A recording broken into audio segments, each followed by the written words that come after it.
Hello and welcome to another episode of Retrospection. Why spend 350 quid on Oasis tickets to listen to two old men who barely tolerate each other rehash past glories when you can get the same effect here for free? This new retrospection is brought to you with AI, absolute incompetence. In this episode, we're feeling our way through Blind Fury from 1989. My name's Colin, and unreasonable men make life so difficult. Are you trying to tell me something? If I was, I'd say it directly. This is true. You're nothing if not direct, Colin. I'll give you that. And my name's Paul, and hey, baby, lick my wound. Now, the problem with that is you've said that before. That's your general chat-up line. Damn you, because that is what I was going to use that later. Bugger. Too late now.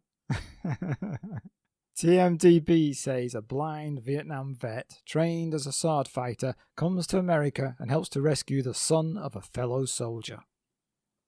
That is what it is. It's not actually. Is it not? He's not rescuing the son of a fellow soldier. Actually, no, he's not. He's rescuing the fellow soldier. He's rescuing the fellow soldier. Yeah, he's got the son for most of the film. I was hoping that he wanted to find him because he wanted to kill him, but we'll get into that later. Yeah. The cast. Rutger Hauer as Nick Parker, or as Al Pacino calls him, Rutger Hoo-ha! Terry O'Quinn as Frank Devereaux. Have you been working on that one? Terry O'Quinn, who we know from Lost and Alias. Pretty much every TV show going. He's been in Miami Vice, hasn't he? Yes, he has. Yeah. He's Terrence O'Quinn in this, though. Oh, is he? Mm-hmm. He's listed as Terrence O'Quinn in the credits. Is that a typo, or was he thinking of going with that? I think he was using Terrence for a while, and then he just thought, fuck it. Oh, right. What a film to use your full name on. Well, he might have been proud of this. You don't know. Maybe, yeah. Brandon Call as Billy Devereaux, Noble Willingham as MacCready, Lisa Blunt as Annie Winchester, and Meg Foster as Lynn Devereaux. Writers: Ryozo Kasahara and Charles Robert Crew, who we know from Jim Carter. Really? Yeah, he was the writer of that great film. Explains a lot. Yep. Director, Philip Noyce. Sometimes his films can be Noyce. Clear and Present Danger, The Hitchhiker and Dead Calm he did. Yeah, he works in pretty much television now, doesn't he? He does, yeah. So the producer of this film, or one of them, is the actor Tim Matheson. Yeah, I saw his name pop up. Yeah, well, it is that actor. He loves the Zatoichi films, which this one is based on the 17th Zatoichi film called Zatoichi Challenge. That's a Japanese series of films. I knew you'd know all this stuff. I read about all this, and I thought, should I make notes of it? And I thought, no, Colin will do it. So, thank you. Yeah, I like the Zatoichi films. Yeah, you're a big fan of those kind of stuff, all that kind of stuff, aren't you? They did intend to make more than one film, but the lack of success at the box office scuppered that idea. Yeah, so this made $2.5 million at the box office on an estimated $20 million budget. Ouch. Yeah, we've had worse on retrospection. We have. Do you think, though, now it's made its money back? Well, must have, right? It must have done, and it's become kind of a cult movie, this, hasn't it? I would say so, yes. Yeah. It did a lot better on VHS in the UK than anywhere else, didn't it? Really? Yeah, apparently it was in the top 10 for a long time of the rentals. I do remember it being like this thing that everyone talked about when we were at school, Blind Fury. Oh, did they? I don't remember this. Yeah, I remember people talking about, have you seen Blind Fury? Okay. Which is weird because I always thought I had seen it, but I don't think I have until this. So this is the first time watch for me. Oh, this will be fascinating then. Now, can you say it like Spock? Probably not. This will be fascinating. No, can't do it, pal. That's a letdown, but all right. Fascinating. Oh, just as it like you say it, but deeper. The northern accent. Didn't know that. Fascinating. Didn't know that Spock was just you, but with a deeper voice. He is. Hey, Jim. You're right. For anyone outside of the north of England, are you all right, Jim? That's what I said.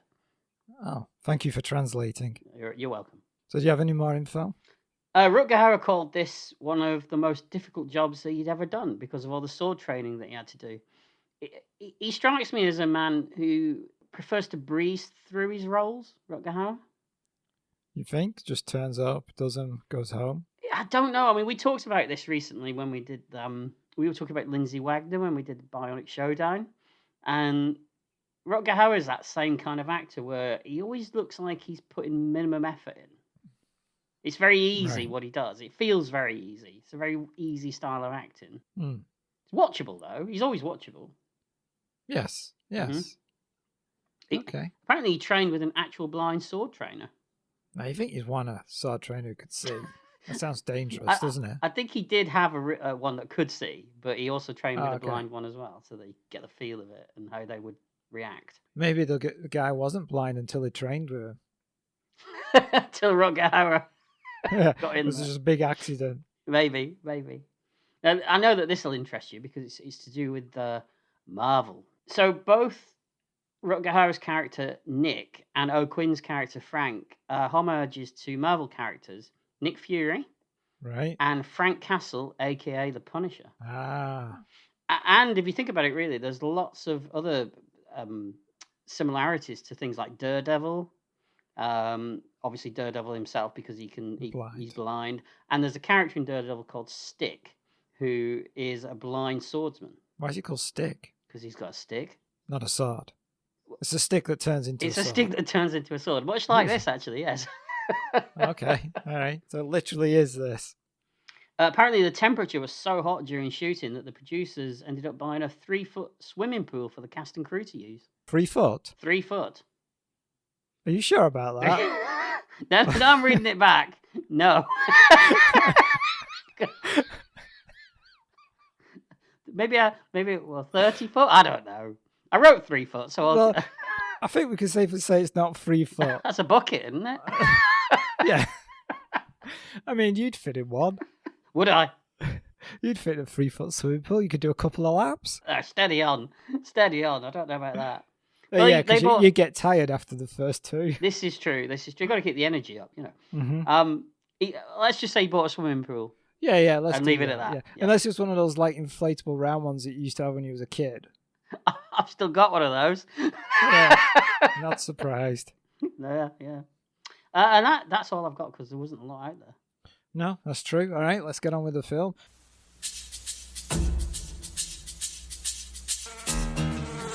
Nick Parker is quick as a snake, strong as a bull, not to mention blind as a bat. Nice doggy. What's your problem? You blind? Yeah. Holy sh! He came for a friendly visit. Step aside, blind man. But his timing was a little off. Now, a young boy wants his guidance. Did you ever cry? The strong man is never afraid to cry. They've got him, don't they? Where's my son? He's here. He's fine. And the boy's father needs his help. Now, if you want to keep him that way... Unreasonable men make life so difficult. Shoot! The blind Zorro. If you can't handle it, get me somebody that can. Get me Bruce Lee.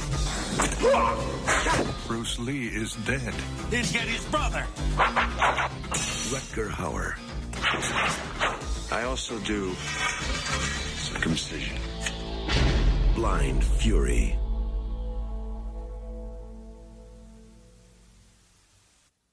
So we begin with the old TriStar logo. Very nice to see. Yeah, I missed that one. Yeah. Mm-hmm. Yeah, and we're in Vietnam. Are we? Yes. Oh, you mean... Oh, right, okay. No, don't let your PTSD kick in. Yeah, I was frightened for a second then. Yeah. Freaked me out. Yeah. Okay. 80s films. Love Vietnam. Yeah, you've got things like Rambo, Missing Action. And if it's not Deer even, Hunter. if it's not in the film, it's usually a backstory for the main character. Yeah, even Crockett's like a Vietnam vet, isn't he, in Miami Vice? Yeah. Yes, he is. Yeah. Mm-hmm. Yeah. Just thought it's interesting that we don't really do that anymore. I mean, obviously we don't do it because people who were in Vietnam would be, very old 70. now, so it'd be seriously odd action film. But what I mean is, it's just weird how that kind of slips from the consciousness. I think we do kind of get, I suppose the equivalent now is we get a lot of characters who have come back from Afghanistan. Yeah. That kind of thing. So that, I suppose Afghanistan is our Nam. Is that controversial? It is. Can I say that? The way you say it, like you were there. Afghanistan's my Nam, man. I was there, man. Nam. You don't know. You haven't seen the things I've seen. And I've seen some things. I'll tell you. Oh, I know. Yeah. Especially in the mornings. Ooh, definitely. Well, that was a bit of a 70s comedy film response.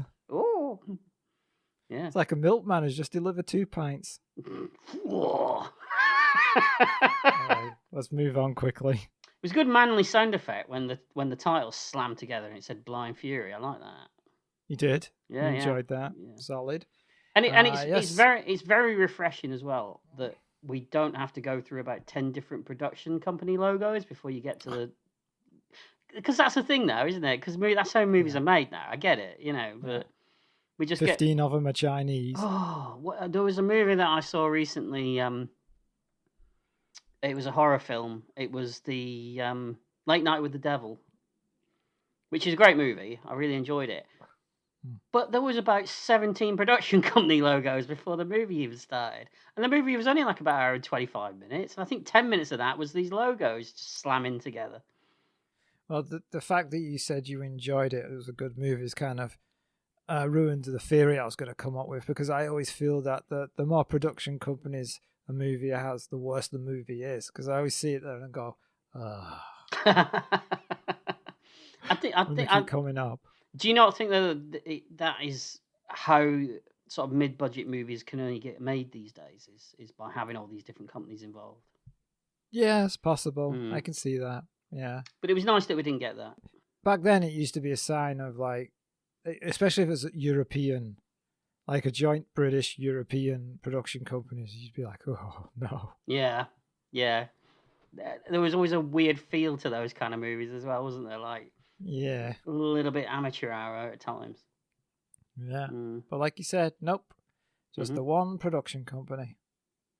Those amateur hour movies as well. I'm pretty sure that Rutger Hauer starred in a few of them, if I'm honest. Well, I was actually thinking of one we've done. Split Second. Yeah, Split Second. Yeah. That was the one that popped into my mind as well. Yeah. So there's a huge battle takes place in Vietnam, and our main character, Nick, is blinded. Yeah, I like the fact that he whispers that he can't see to himself a couple of times, just so that we get it as we're watching. Yeah, I mean, wouldn't it have been better if you just keep running into trees? It's not a carry-on movie, Colin. Is it steps on a rake, whacks him in the face. Yeah, great Simpsons gag there. I remember that one. Yeah. Just keeps falling in trenches. Grenades keep going off every time he steps forward, blowing him up, and he just keeps getting back up. But they kind of do those gags later in the movie anyway. Well, they do. Yeah. So he falls into a trap that's set by the locals, and then he wakes up, and then I can't figure out. I guess these are good Vietnamese. Ooh. Is that how you want to put it? No, because there's good and bad Vietnamese, all right. North and South. I suppose, so, yes. Like, yeah. I guess they're sympathetic to him, let's say. Are they, or do they? Because they train him by having him cutting fruit. Are they sympathetic, or do they just need a sous chef? Yeah, maybe. They're playing their own version of Fruit Ninja, aren't they? But live action. Yeah. But then he starts attacking people, and they're like, "Whoa, no, just the veggies, just the broccoli. Don't attack you people." Yeah. So he becomes quite good at it, right? And so we should say that he becomes good at being able to use his senses to detect where people are and to withstand an attack. Yeah. And because he's totally blind. He is completely blind at this point. Yeah. So then we cut to 20 years later, and he's in Florida. This is how you do it, isn't it? This is how you get a character's origin story done and dusted in the opening credits of a movie. It's great. It takes no time at all. This film, if anything, it's economical with its time. Yes, yeah. And we're still learning about the character because we realise he's blind, and he taps that alligator with his cane, and he says, "Nice doggy." I assume he knows it's not a dog. You know, I don't know. think I don't know. If I kind of assumed that the joke was that he thinks it's a dog. Because he's not perfect. That's okay. another thing that I like about this movie. It's not Right. a superpower that he's got. No, it isn't. Because he no. still stumbles around at times. He still falls over. He still bumps into things. But do you think that those bumping into things are there to fool other people into thinking he's just a clumsy blind person? Maybe sometimes, but not all the time. Because there's times in this okay. where, like, there's times later where he literally falls flat on his face in the mud, doesn't he? And I can't imagine that he'd do that on purpose. Well, let's get to that. Oh, all right, okay. Oh, here we go. So Nick goes to a bar and some locals start to tart him. That's a lame-looking burrito that he's eating. It does look a bit limp, doesn't it? And a bit Yeah. and a bit flat and empty. Yeah. Yeah. But we get a nice fight scene, don't we? Yeah, it's that old action movie staple, the barroom action brawl scene. Yeah, I like that. Yeah. Yeah, and we obviously here learn about his amazing skills. Yeah, I wasn't sure about that hot sauce that guy pours on it though. It was a bit watery for my liking. I mean, that doesn't look like it was going to be particularly hot to me. No, you don't? No. Are you a connoisseur of hot sauce? I do like a hot sauce, yes. Do you really? I do. I like hot. I mean, they don't like me, if you know what I mean. No. But yeah, I know what I mean. yeah, but you like them. I do like a hot, a taste of something hot. Yes. Oh, all right. You like to suck on a chili? Oh, I'm too old for that now. Okay. Yeah. I can't handle it anymore. No. There's so many All ways right. I could have taken that, and I just thought I'll go with a safe route. There's not many ways you could take a chili, pal. Oh, you'd be surprised, Colin. I'd be disappointed. Yeah, I bet you would. So now we cut to Las Vegas and we meet Frank Devereaux, and he owns some gangsters some money, and they're hanging him over a ledge. They want him to work for as a chemist. When did this Vietnam soldier become a chemist? It's not explained how he knows how to make drugs, is it? No, they kind of explain later in a flashback that he knows he knows all about explosives and things, doesn't he? So, but I'm not sure how that works with drugs. No. But some drugs that blows your head off. Yeah. Whoops. Yeah, that's a mistake you want to fix, isn't it? Yeah, it is. Yeah. So Nick is in Florida and he goes to visit Devereaux because he's looking for Frank, his old friend in huge quotes from Vietnam. Mm-hmm. But when he gets there, he meets Lynn Devereaux, who's Frank's ex-wife, I guess. She does I mean, say she's that thrown him out, right? I think she says that he's left her. Oh, he's left I her. think so. It's even worse then. Why would you leave Meg Foster?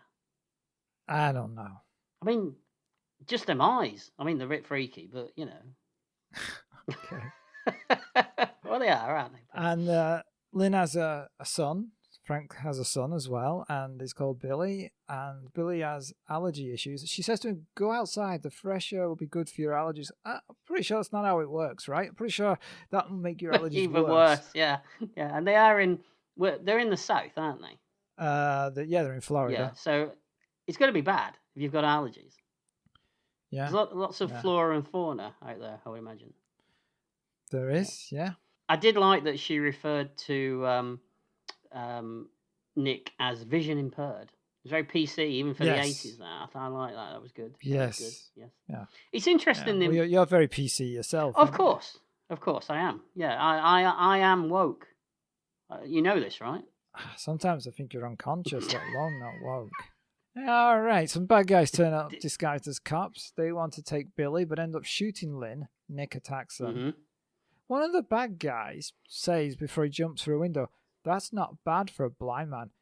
Excuse me, that's fucking amazing for a blind guy. That's pretty good for somebody with 20/20 vision, the way he fights them off. It is. He does really, really well. Really, really well. Yeah, he does. This actor, Randall Tex Cobb, plays a great henchman in this. His name's Slag, right? Yeah. Yeah, he is. He also plays an immortal in a Highlander episode, you know. I mean, wasn't everybody in Highlander at some point? Yeah, maybe. I just had a thought. No, don't do that. Sword fighting, Yeah. Got a guy in it playing pretty much the same character he plays in Highlander in this. Later. Right. He can't be killed properly. No. Is this take place in the Highlander universe? Oh. I think for Right. my headcanon, that's what I'm going with. Is Yeah. that? Now, does that make it better or worse? We'll see. We'll see. Okay. All right. Lynn asks Nick to protect her son, and then she dies, and that is Meg Foster gone from the film. She didn't last long, did she? No, and I think that this wife character gets really badly done over in this film when you think about it. Yeah. Yeah. Was Meg Foster a name? This was what, 89? Was she a name then? Yeah. Can't remember. Do you think- Can't work out the timeline. Do you think they got her for maybe 4 days, 3 days? And If that much. yeah. Yeah. It's a shame to see her go, though. Yeah, it is. Yes. Yeah. Nick walks down the street carrying the kid. That'd be suspicious now, wouldn't it? There's a lot that would be suspicious in this movie later. If you saw it. Kid's a bit of a pain, right? He is obnoxious to the point of, if I was Nick, that sword might come out of its sheath. Oh, is that euphemism? It really isn't. I meant exactly the way what I said. All yeah. right. Yeah, he's a bit. But I think the way that they've managed to temper it is by the way that Nick treats him.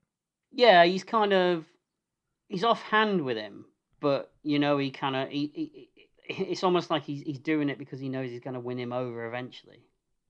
Right. But it also the way he treats him. I think if he had tolerated the kid and everyone was like, "Oh, it's just the way the kid's gonna be," I think the kid would have been even more obnoxious and made the film unbearable. Yeah, I mean the kid goes on a journey, doesn't he? Like as a character. Oh, not in a bus. Well, they do get on a bus. Yeah. That's what I thought you meant. But he's different. He's not the same kid at the end of the movie as he is at the start of the movie. Right. Yeah. In Vegas, Devereaux reads a newspaper about his ex-wife being killed and his son missing. Mm-hmm. And then we learn about Claude McCready, who's the big bad guy, and Devereaux agrees to talk to him. So this actor that plays McCready, Noble Willingham, I think his name is, he plays a very similar role to this in Last Boy Scout, doesn't he? Yeah, he does. Yeah. It's almost identical. Yeah. Yeah, I'd forgotten about that. Yeah. You're right. Yeah. It's interesting the actors that always pop up in the movies that we like. Mm-hmm. Playing the same roles. And even if you think about like stuff that we've covered for the podcast, how many times have we bumped into actors like Meg Foster? Yeah. They Live, Masters of the Universe, to name two. Rutger Hauer, I think he's popped up a couple of times as well now. What does that say about us and about our tastes? It's worrying, It is quite worrying at times, yes. Maybe we need to start doing some Godard films. What, and lose the few listeners that we've got? Can you imagine that? Bonjour, welcome to Retrospection. On this episode, we're trying to get a lungful, but we're breathless. Actually, Breathless is the American title. Isn't it is. Bout de Souffle is the. It is. Okay. So we would have to say something like Bonjour, welcome to Retrospection. In this episode, we're doing a Bout de Souffle. Yeah, people would be like, huh? Turning off in droves. That's not any disparaging comment about our listeners, by the way. We're not. I think you were being. I think No. I'm sure that they're well aware. Very, very. What's the word? Cine literate. Let's say, not illiterate. Well, yeah, but no. Yeah. Anyway, moving on. Yeah. Okay. I'm leaving that in, by the way. That's staying in. All right. Good luck with that. We have a scene with rain and Nick falls in the mud, and I guess this is what you were referring to. But does he fall in the mud intentionally to win the kid over? I mean, if he does, then that's a pretty... It's a pretty disgusting way to do it, isn't it? Really. Have you never acted the fool to win your son over? No, I've never needed to. Oh, that's not what he tells me. He says his whole life. Why would I act? Yeah. Why? Because the kid tries to give him a rock to eat, right? Oh, God. I mean, no, I'm not going to say it. I'm not going to imply that this kid needs a slap. But Well, he kind of gets one because Nick spits it back in his face. It's quite harsh as well, isn't it? Can you imagine if he hit him right in the eye? Took his eye out. Eye for an eye. Mm-hmm. This is a good point as any. So, what about Rutger Hauer? Thoughts? Do you like Rutger Hauer as an actor? Yes, I believe I do. I've never watched a film that he's in and gone, well, this would have been good if Rutger Hauer wasn't in it.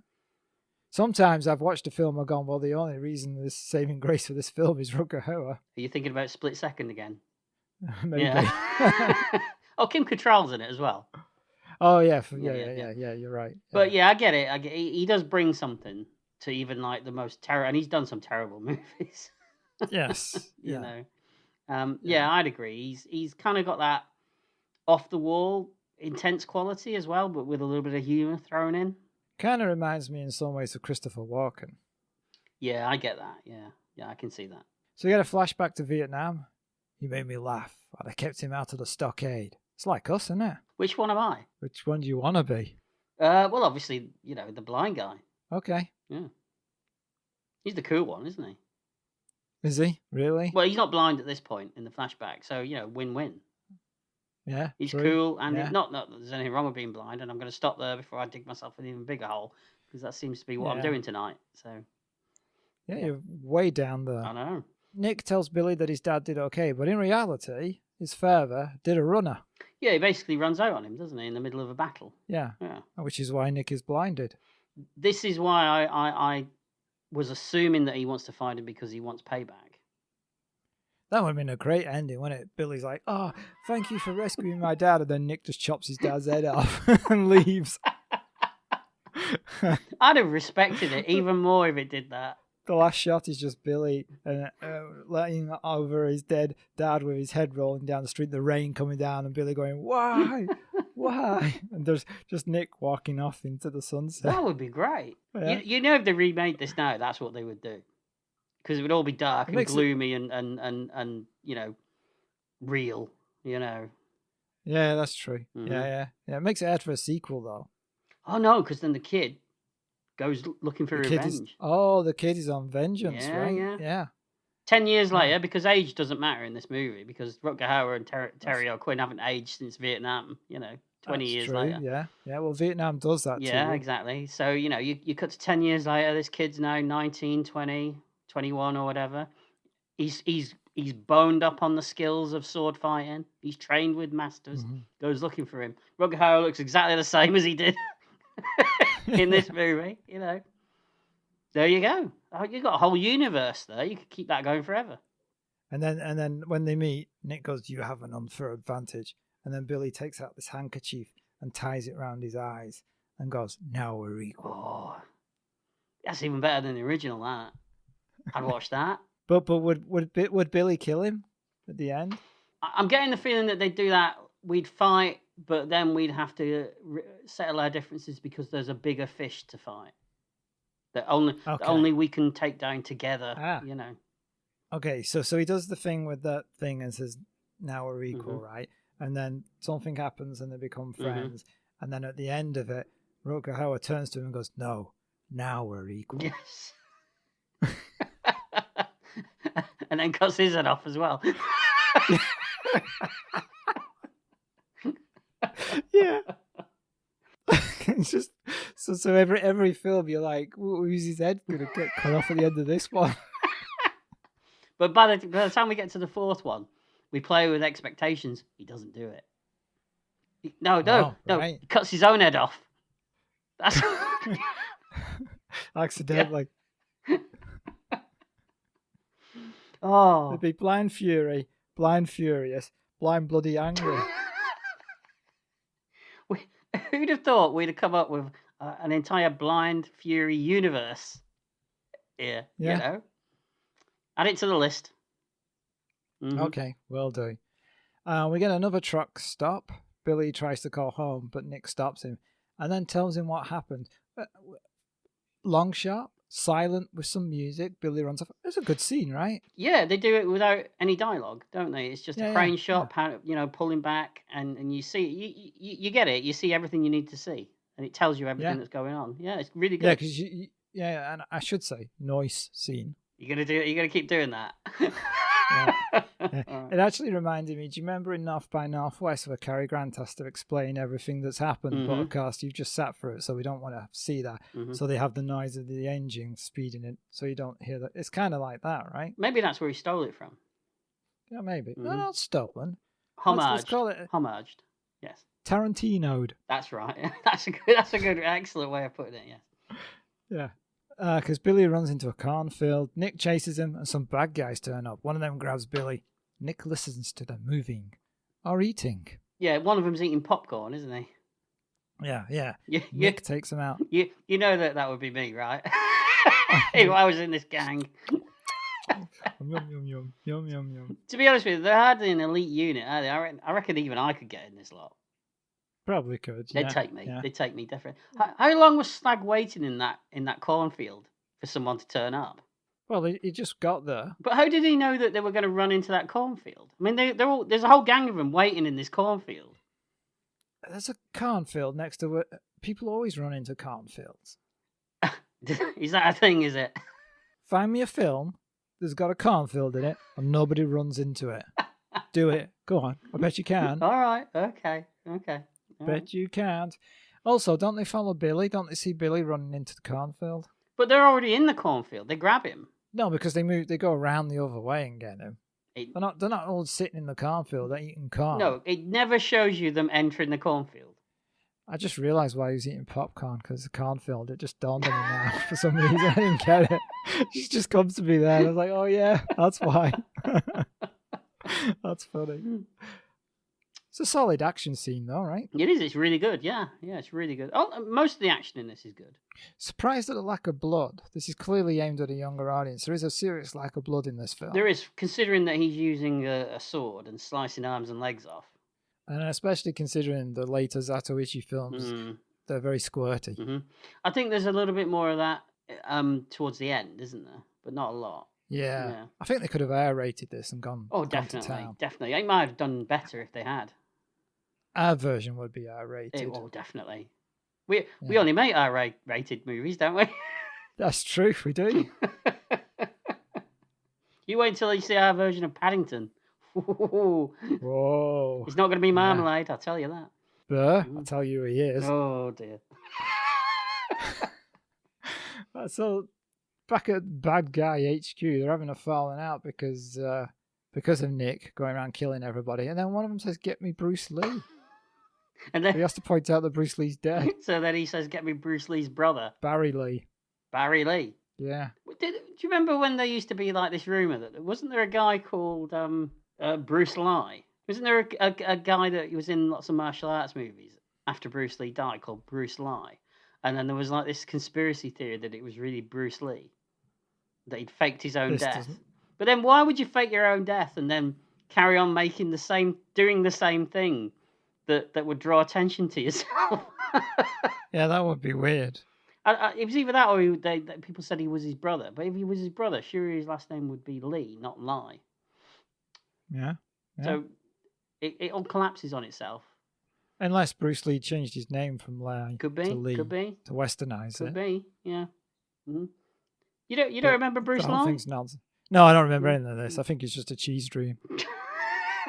I'm telling you, it was a thing. I remember. All right. This would be like you tapping yourself, then coming back and doing a podcast. Could happen.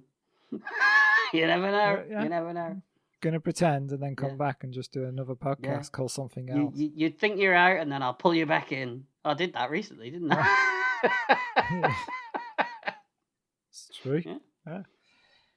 Yeah. Nick and Billy Bond. Billy Bond is James Bond's younger brother. Is he in this? Billy Bond while listening to Animals in the Night. Which, again, sounds like a group. They're just listening to Animals in the Night, the latest LP. It's a bit weird, this campfire scene, because he's kind of like just running his hand up and down the kid's face and like squeezing it. Well, he's blind. Yeah, but it just, I get that they're bonding, but it just looks a bit weird. But then it cuts an insect in half in the morning. Yeah, and doesn't some old couple say we should get one of these? And I was thinking, what, a blind guy with a sword? Does everyone want one of those? You know. Don't you want one? If it was played by Rutger Hauer, yes, certainly.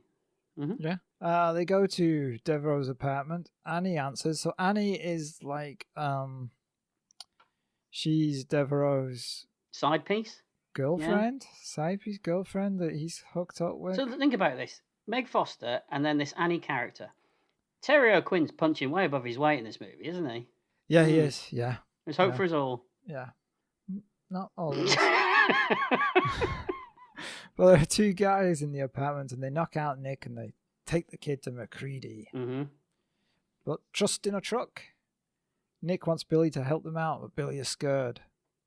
He is. But he he comes around, and his stick gets thrown out the window. Right, his sword stick. He loses it, and he makes Billy count continuously from the time that it's thrown out the window. I'm not sure that this counting method would be that accurate, but okay, I'll go with it. We could try it. What would you throw out of the window? For me, your glasses. Yeah, I know. Yeah, I would be blind. I would be very, very good. Yes. It's funny because I saw you actually work it out in real time. It takes a minute sometimes, but I'll get there eventually. Yeah. That's what you said about finding the stick. So Annie sees them trying to make an escape, but she doesn't give the game away. And they set fire to the truck. And then with Annie's help, they take the truck back to where the cane was thrown out, leaving the bad guys behind, right? So they like steal a car from an old lady who's driving past. Yeah, I like the fact that they're packing, aren't they?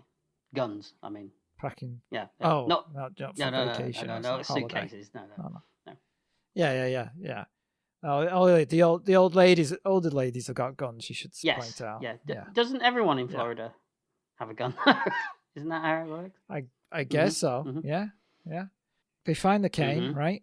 And they're trying to get back into the truck because the bad guys have turned up. And then Annie's glasses are knocked off and crushed. So Nick ends up driving with Billy directing. Wouldn't Annie, even with poor eyesight, be a better driver than a blind person? The weird thing was, I thought exactly the same thing. As they ran back to the truck to get in it, I thought, well, surely some sight is better than no sight. Although it has been said that this is how I drive as well sometimes. So. Oh right, so maybe it doesn't matter. It's a clever way of getting a car chase into a movie where your lead character's blind, isn't it? Yeah. And making it fun as well. It's kind of fun. This whole bit's kind of fun. Yeah. It is. It's a good chase. And we get a nice A-Team style car stunt. I wrote a good old 80s car flip. There you go. Yeah. So after all that, they get away, and Annie finds them a safe place to hide out with one of her friends. And Nick leaves to go get Devereaux. Nick hears McGreedy plotting. They're going to kill off Frank when he's made them enough drugs. Doesn't one of the other bad guys say that he's going to go up to his room and he wants roast chicken and chocolate pudding? Yeah, another bad guy is after your own heart, right? I was going to say, I could cope with that. It's fine. Although I'm not a big fan of chocolate. I'd rather have a nice sponge pudding or a strawberry cheesecake or something like that. But I don't like chocolate. It's not that I don't mind chocolate, but I'm not a big chocolate fan. Right. Right. I like a sponge. Oh, what about a chocolate finger? Well, Okay. We've all been there. If you play your cards right. Hey. Okay. So there's a penthouse that to use it, you have to use a door code that makes a sound. And Nick, with his extremely heightened senses, can work out the sound of the code. This is fine though. This still isn't. I mean, it borders a little bit on superpower, but it's still within the realms of plausible. Yeah, it's within the bubble of plausibility of the film. Yes. Yeah. Nick goes gambling because this is a casino and starts winning a lot of money. And the casino heavies turn up because they don't want him to continue winning. And he manages to reveal that the casino is rigged and all shit gets loose. I mean, that I get that they're corrupt and all, but could these guys be any more creepy and suspicious about it? No, they are pretty. Yeah. You try and hide it a little bit, but better than these guys, I think. Yeah, that's true. So while all the chaos is happening, Nick breaks into the elevator to go up to the penthouse. Eventually, he's followed by all the other guys, and it's kind of a funny scene in the elevator. It is, yeah. Nick meets I can't remember his name, not the main bad guy, but the second in command. The other bad guy. Yeah. The other bad guy, and cuts his eyebrows off. He does, and then he says, I also do circumcisions. And I remember that line. I remember that bit was in the trailer. Ah, okay. Yeah. It's the only bit of this movie I remember, which I think that's why I thought that I'd seen it. But I think I'd just seen the trailer on so many rentals of other films that I got out back in the day. Right. That makes sense. He finds Frank, right? And then they're going to destroy the lab. But Frank, for some reason, decides to take some of the drugs with him. Well, you never know when they might come in handy, Colin, you know. I suppose so, yeah. The way that Rutger Hauer plays this reunion as well was what got me thinking that... Because he's kind of a little bit ambiguous about how he feels about seeing him again. It almost looks like he could literally cut his head off at any second. Right, yeah. But I'm guessing that none of that was in the script. That was just Rutger Hauer, the way he was playing it. Maybe, who knows? There's never any hint that he wants some kind of revenge. There's nothing overt in the dialogue. No, nothing at all. Yeah, no. Yeah. Oh, so they go back to the place where Billy and Annie are hiding, but Colin, Annie's friend, is dead, and there's no sign of Billy or Annie. Yeah, they've been kidnapped. That old 80s action movie staple of the heroes, you know, whoever's close to them gets kidnapped at the end. So many movies. Girlfriend, wife, daughter, son, dog. Yeah, everything. We've seen it all. Yeah, and we've seen it pretty recently, which actually made me realise that if you switched drugs for Gamma device, it's the same plot. It's on a simple level. Yeah, it is. Definitely. It's still being used to this day. Yeah. So McCready calls and tells him to bring the drugs that he's got at dawn, and he can get his kid back. So it's a good job that Frank scooped up that stuff and didn't just burn everything. Imagine that conversation. Well, he's one slight problem, McCready. I've burnt everything up in the lab. Well, he's a forward-thinking kind of guy. That's why he did it, obviously. I guess so. So the bad guy has a base thing on a ski resort mountaintop. We're suddenly in the James Bond territory. I was thinking the exact same thing. Secret hideout here, you know, with a cable car and everything. Which is the only way you can get there. Apparently so, yes. Yeah, and Frank has prepared homemade napalm.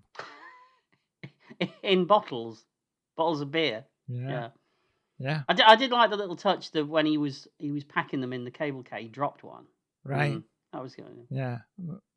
That was good, but Nick wouldn't know that. Because he'd hear it, I suppose. He's picking up his super sense. His super senses, yeah. Yeah. This is where we learn that Nick forgives Frank for running out on him. It's probably, in terms of character-wise, it's probably the best scene in the movie. Better than the one with Billy and I think so. Okay. I think so. You prefer this one? I think this is the best character scene. Yeah. Right. The best dialogue as well. Right. Yeah. Yeah. When they get to the top, the bad guys open fire on the cable car, but they're not in it. They made it to the ski lodge somehow. Why do they do this? Do they not want Frank alive? The drugs? Yeah. No, they don't want Frank alive. They just want the drugs. But I'm pretty sure they would have been destroyed. Yeah, can you imagine that? There's another conversation. Yeah, we've killed Frank. Slight problem.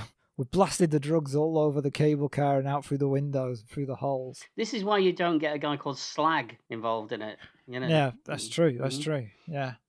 It's a management personnel issue. Doesn't one of the henchmen people say, "Oh, that thing's got more holes in it than my daddy's rubber," and then someone else says in the background, "I didn't know Dad wore a rubber." Yeah, it's those two cowboys. I'm glad you said cowboys. The yes. truck.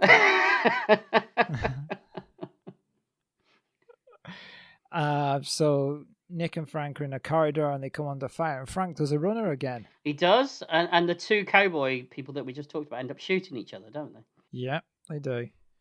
Nick finds himself stuck with some band equipment and speakers, and the sounds confuse him in the auditorium and varied footsteps that surround him. Then the lights go out. Some of the bad guys shoot each other, and now everyone is blind in the dark. This again illustrates that thing that I said earlier, that I like, that Nick can do all these exaggerated things in this movie, but he's still essentially blind. He's not He's Yeah. clumsy, bumps into things. It's not a superpower. So No, he's not no. So Daredevil. even though it's exaggerated, grounded. I hate the word grounded, but it's kind of grounded in its own way that works within the movie, and you go Right. with it, don't you? Yeah. You never Yeah. pulled out of it because he does Right. something like Yeah. he can. You No. never get a shot where, it shows you what he's visualizing or something, and you get like Yeah. that kind of thing going on. You can't hear the conversation, but he can hear the reflection of the conversation vibrating the molecules in the Exactly. glass. Yes. And you see it as a waveform. Yeah. It doesn't do any of that. We don't need it. You don't need it. No. No. No, you don't. No. So everyone's blind, but then it turns out it's Frank who knocked the lights out, and now he's throwing the flashes at them, the napalm. This is a good action sequence. Yeah, it's nice, tight, everything going well. I didn't care for the slice up the old family jewels moment though. That was a bit rough, wasn't it? Yeah, you didn't like that. It brought back too many memories. Well, don't like to say, but Okay. it was Well, tough in move on. it was tough in our hometown, wasn't it? Yeah, it was. On a Friday night, yeah. So they find McCready, and he has Annie and Billy at gunpoint, and makes Nick drop his cane and make Frank hand over the drugs. It turns out McCready did get Bruce Lee's brother. Yeah, he's hired himself a swordsman, a Japanese swordsman. Yeah, so we get a big fight between them. Yeah, it's good. It's fast, good sword play. It's a shame there wasn't more of this in the movie. The way that this is shot as well. Right. Yeah. The way it's all really fast and reminiscent of those movies that you like. Yes. Mm-hmm. Yeah. Of course, Nick defeats him. Of course. And then Slag turns up again. Yes. Another action movie staple of the bad guy coming back. The henchman. Yeah. But this time, Nick chops him in half through the window. Yeah, he gets a Darth Maul death, doesn't he? Where he gets cut in half and then falls down a great chasm to his death. Do you think this is where George Lucas stole it from, this movie? Yeah, maybe. Yeah, he's just falling and goes, I'll be back. It does look very similar to Darth Maul's death. Does it? In Phantom Menace. Really does. Maybe. Maybe we should leave it there. We don't want to get sued, do we? For slander. No, not again. No, not again. So that's the end of that bit. We do get the little scene at the end where Frank leaves with Annie and Billy, and then Nick decides, like the littlest hobo or whatever, that he's not going to go with him. He's just going to go off. Yeah, it kind of ends on a bit of a downer, doesn't it, really? Yeah, with Billy going, I hate you. I mean, I get it. It's like the whole Ronin thing, isn't it? Yes. Mm-hmm. Yeah. You're surprised I knew that, didn't you? I'm going to ask you, do you know what a Ronin is? He's a wandering swordsman, Japanese swordsman guy who does things and then moves on again, isn't he? Why is he wandering? Because he's not. Isn't it something to do with not being affiliated with clans or something like that? Yeah, he's no master. Yeah. So yeah. Yeah. All right. Good. I've seen those baby cart movies. I know what. I know what I'm talking about. Okay. All right. And that's where the film ends. Yeah, and it just goes wandering off down the road, and that's it. The credits roll. Yeah, for Blind Fury 2. Which we'll get round to. Yeah, we will. Who would you cast now? Because obviously we can't have Rutger Hauer because he's left us. So. Well, you just have David Tennant because you want David Tennant in everything. I thought you were going to go Cumberbatch, but all right. It was either going to be Michael Sheen, David Tennant, or Benedict Cumberbatch. No, they'd cast someone like Chris Pine or someone like that, wouldn't they, these days? One of the Chris's. There's a million of them, isn't there? They're all the same. Yeah. I can't tell them apart. Yeah, it'd be one of them. Yeah, Chris 3. Yeah, you got Evans, Pine, Hemsworth. Yeah. It'd be Hemsworth, wouldn't it? Let's face it. Oh, yeah, I guess you got the blonde hair, Yeah. Yeah. Blind Fury 2 playing. He could be his son. He could be the grown-up Billy. Billy? Yeah, he could be. There you go. Sorted. Right. You're welcome. Get it written. So, Paul, what did you think of Blind Fury? Like I said, I always thought I'd seen this movie, but this was a first-time watch for me. I like Rutger Hauer. I think he's always good value. Mm-hmm. He brings something to everything, like we said earlier. He's always interesting to watch. I enjoyed the very 80s action movie aspects to it. It was good to see practical movie that didn't have set pieces that defy logic or gravity for a change. You know, Right. Yeah. didn't have those weird bendy CGI people that we seem to have in everything these days. You know. Yeah. Having said that, the action was, for the most, probably passable. Yeah. Mostly because Hauer sells it. I think it's not shot great, apart from the final fight, which is shot really well for some bizarre reasons. So what do you think of Philip Noyce as a director? The word that came straight into my mind when you asked me that question then was probably Begin with a W. workmanlike. Yes. Yeah. If you want a safe pair of hands and a person who points the camera in the right direction, get Philip Noyce. Yeah. It's pedestrian but solid. Yeah. You know your movie's probably going to come in on time and on budget. Yeah, if you've just started shooting with a director who's turned up under half a pound of cocaine and you want another director, you call Philip Noyce to step in and finish your film. Yeah, which isn't, it's not a bad thing. No, it's not. No, it's true. Yeah. It's not. I thought that sword fight at the end was really good. Mm-hmm. That was fun. The villains are mostly generic bad guys, aren't they? I mean, they get some funny moments. I think Tex Cobb's probably he's a fun villain. The two cowboys are quite amusing. The main bad guy is just your generic evil overlord bad guy, isn't he? You know. Yep. I thought the tone was fun. I like the tone of the movie. It didn't take itself too seriously, which is always nice. Yes. Like we said earlier, if this was remade now, it wouldn't have this tone. You know. No. It's not a movie that I think I'd watch multiple times, but I did have fun with it. So, and with a less than 90-minute running time, I think it's like an hour and 24 minutes or something like that. It's a hit. Packs it all in, doesn't it? Yeah. So for me, yeah, I liked it a lot. I'm going to say hit for this one.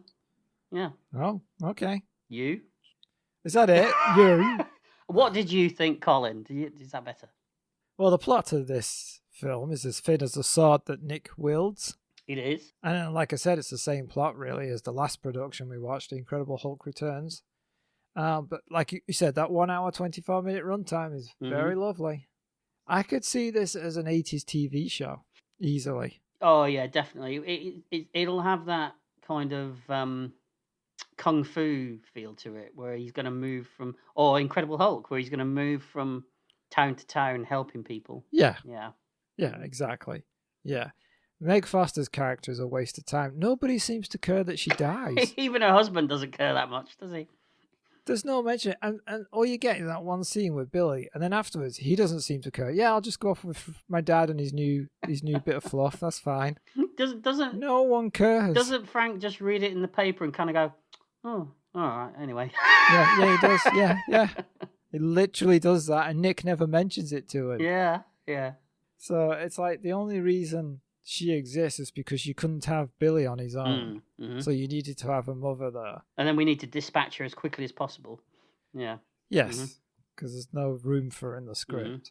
It has some funny moments. Overall, I liked it. Part of me feels it's a little too simple, but yeah, I'm going to go with a hit. I did enjoy it. I didn't have a problem with it. Sometimes simple is just what you want, isn't it, though? That's how you've made a career. That's true. That is true. Yeah.